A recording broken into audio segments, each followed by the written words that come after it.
Sitting upright brought the world back into focus. I couldn't quite feel my beak or the left side of my face as I looked down the rusted, crumbling hallway as a bug-like creature tried to flee. As everything came back into focus, I crawled to my feet and chased after him. This little shit got lucky with that sucker punch. The Emerald Bugman spun around. His four eyes widened in shock as he saw just how well I could keep up with him despite his much longer legs. He whipped out a small black handgun as he made it towards the window. Dumbass should have led with that. I jumped and tackled him. I should have thought this through. We both tumbled out of the window and into the unpaved streets below. I felt that everywhere. The mantoid shrieked in its native language. To me, it sounded like garbled gibberish with a few grating clicks.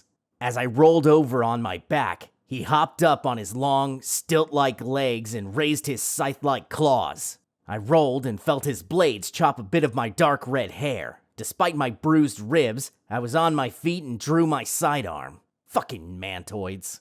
He knocked my gun away, and before I knew it, I was taking a kick to the chest that knocked me into a pile of muddy water. I couldn't breathe.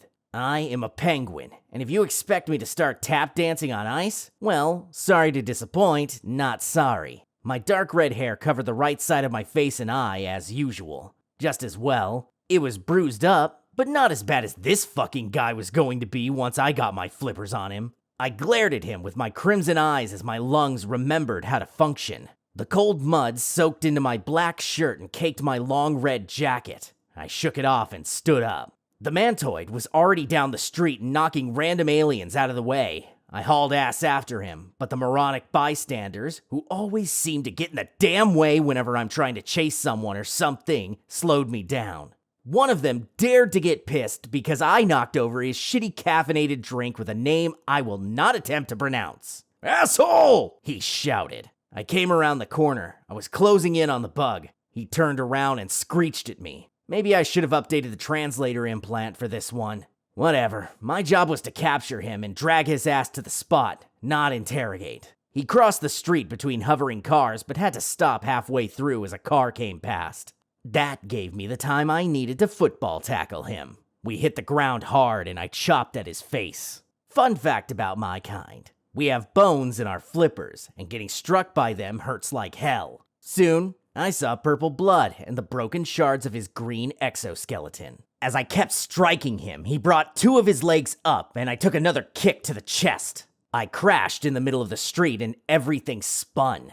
I'm just glad there wasn't traffic. Think I pissed him off now. He was on me before I could get up and swung his blades like an angry, living weed whacker. I scurried out of his reach as he kept advancing towards me. His attacks pushed us towards the bar's entrance. I wish I had my sidearm. Instead, I did something stupid and risky. I rolled through his slashes. He sliced the tails of my coat. Better that than my actual short tail. After rolling, I kicked off the ground and aimed for his face. Once again, fucking mantoids. His arm caught me in the gut, sending me through the glass window and into a bar. Pain exploded through the back of my skull as I struck the edge of the bar back. And someone's goddamn beer spilled on me. If I wasn't mad before, I was now. The mantoid jumped into the room and barreled towards me on his four legs. I looked up at the unopened liquor bottle on the wooden bar and grabbed it. The three little claws on the inside of the flipper gripped the wide neck. I struck the green bug with the heavy, box-shaped part of the bottle as he tried to behead me. I heard something crack as I struck him. He almost fell flat on his face. He attempted to sit up, disoriented by that.